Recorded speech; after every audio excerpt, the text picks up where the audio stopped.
vidéo sur prise de conscience et lâcher prise.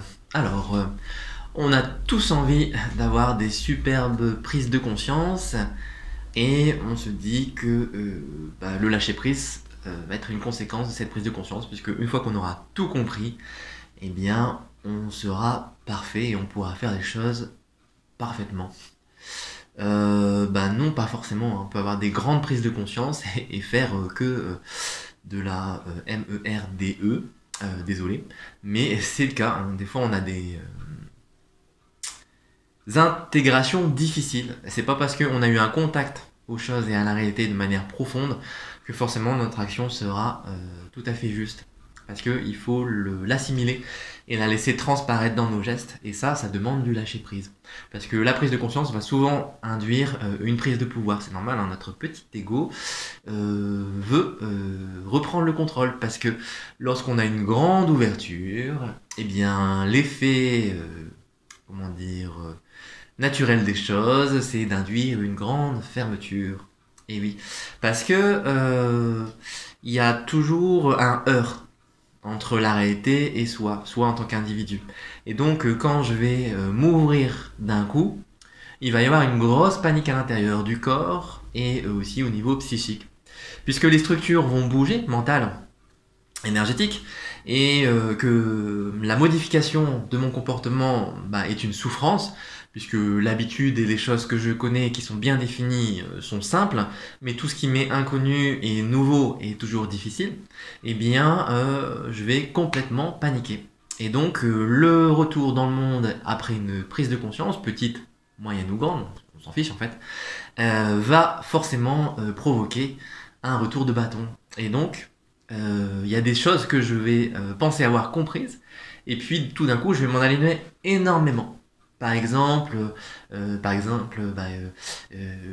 me suis rendu compte que procrastiner, c'est-à-dire remettre les choses au lendemain et ne pas agir au moment voulu, c'est quelque chose qui est défavorable et qu'il faut vraiment être dans le temps présent et faire les choses de manière, adaptée, c'est-à-dire quand il le faut. Et donc j'ai bien compris ça. Et puis, dès le lendemain, je remets, mes factures, mes documents administratifs à plus tard, parce que j'ai pris conscience de plein de choses et que je suis bien et que j'ai pas envie de casser ça par des choses bassement matérielles. Eh bien non, le travail c'est de pouvoir se recentrer rapidement et re-rentrer dans la réalité concrète. C'est-à-dire qu'il faut que cette prise de conscience soit en lien avec les choses à tous les niveaux. Donc bien sûr au niveau spirituel, mais que ça s'intègre dans la matière. Et donc les gestes du quotidien doivent aussi être spiritualisés, c'est-à-dire qu'ils doivent être à leur place au moment voulu. Et ça c'est difficile, parce qu'il y a plein d'émotions, plein de sentiments qui vont jaillir par rapport à une prise de conscience. Et souvent il y a un laisser-aller, un flottement, parce que quand on arrive dans la conscience, j'en ai peut-être parlé déjà dans d'autres vidéos, mais quand on arrive dans la conscience, eh bien parfois on sort de l'énergie. C'est-à-dire que l'énergie est un peu absente, et donc on est un peu, un peu le mystique fou, et on est dans des états de conscience qui nous plaisent, qui sont peut-être de la béatitude, des choses grandioses, ou des choses très prenantes, hein, très prégnantes, mais de ce fait-là, on n'est plus dans la réalité même. En tout cas, pas dans la réalité du quotidien. Et la difficulté, c'est d'accepter, en fait, que les choses bougent tout le temps, qu'il y ait un changement perpétuel, et de pas s'accrocher à cette expérience, cette fameuse expérience, qu'elle soit minime ou grandiose, mais c'est de s'y accrocher. Et donc, lâcher prise, c'est accepter ce mouvement et de retourner dans les choses banales qui vont finalement, en fait, prendre une autre saveur. Mais ça, on le voit que petit à petit, et on l'intègre progressivement. Et c'est le fait de faire cet effort-là, de ne pas vouloir s'empêtrer dans une expérience perpétuelle d'extase mystique ou en tout cas de fuite finalement du monde réel, et de faire tout doucement la réintégration d'une expérience dans le cœur et de simplifier tout doucement toutes ces mentalisations, parce que souvent après ça induit des projections, une grande expérience, et donc on est dans sa tête, on est en train ça devient un petit peu farfelu, et c'est quelque chose qui bouillonne un petit peu là-dedans, et on oublie les énergies du bas. Et donc il n'y a plus de synchronisation entre les différents chakras et bah, on pète un câble en fait carrément et on croit qu'on a trouvé l'état final, on a trouvé l'illumination, mais en fait on est juste illuminé au mauvais sens du terme. Et donc c'est quelque chose qui peut être un petit peu dérangeant pour une évolution ultérieure, on va dire, et surtout ça amène beaucoup de difficultés dans le quotidien, comme vous pouvez l'imaginer ou le vivre. Donc bah, redescendez sur Terre, on redescend sur Terre et on fait simple. On se recentre, on résorbe un petit peu la conscience et on essaye de faire les gestes de manière comment dire, centrée, de faire attention quand on fait la vaisselle, de ne pas laisser tomber les assiettes, quand on se cogne, de ne pas se blesser, essayez d'arrêter de se heurter, de se couper, de se brûler. Quand vous commencez à voir que vous avez tendance à avoir des petits accidents dans le quotidien, bah, il faut surtout faire attention. Parce que c'est-à-dire que la conscience est en train de partir un peu en vrille, il faut se remettre dans le geste, dans le corps.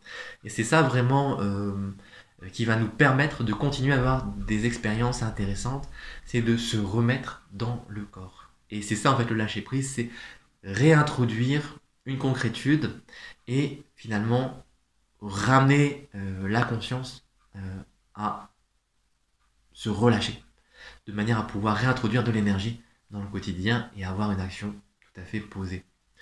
Donc au fur et à mesure qu'on apprend à faire un petit peu ces vagues de conscience et d'énergie, eh bien on va voir que finalement les deux s'unifient de manière à pouvoir s'équilibrer.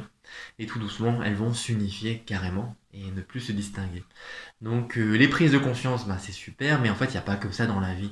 Il faut voir que on peut tout à fait jouir du quotidien dans les petits plaisirs de la vie. Il n'y a pas que les grandes prises de conscience qui sont importantes, et que souvent même les petits détails, ce sont eux qui vont amener les grandes prises de conscience, ou en tout cas les prises de conscience tout court. Et c'est ce petit travail aussi qui est super important dans tous comment dire, les petits détails du quotidien. C'est les petites choses en fait qui vont nous amener aussi aux grandes choses et qui en se cumulant finalement peut-être vont nous apporter plus que des grands moments. Les grands moments sont des ouvertures importantes, mais ce sont pas les choses qui vont se répéter le plus souvent. Et donc il y a un travail aussi à faire voilà, régulièrement et concrètement pour pouvoir intégrer toute la réalité. Et donc il ne faut pas fuir les choses dans des expériences particulières, mais voir qu'à chaque instant, la réalité se révèle sous toutes ses formes et qu'on peut accueillir la joie. Et même dans la difficulté, on peut accueillir l'expérience. Voilà.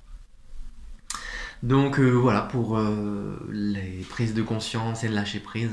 Les deux vont de pair si on ne fait pas attention, et bien après on devient un petit peu délirant, on part un petit peu dans son monde et il y a peut-être certaines personnes qui finissent mal, très mal, parce qu'elles n'ont pas compris qu'il fallait aussi rester bien centré dans la réalité.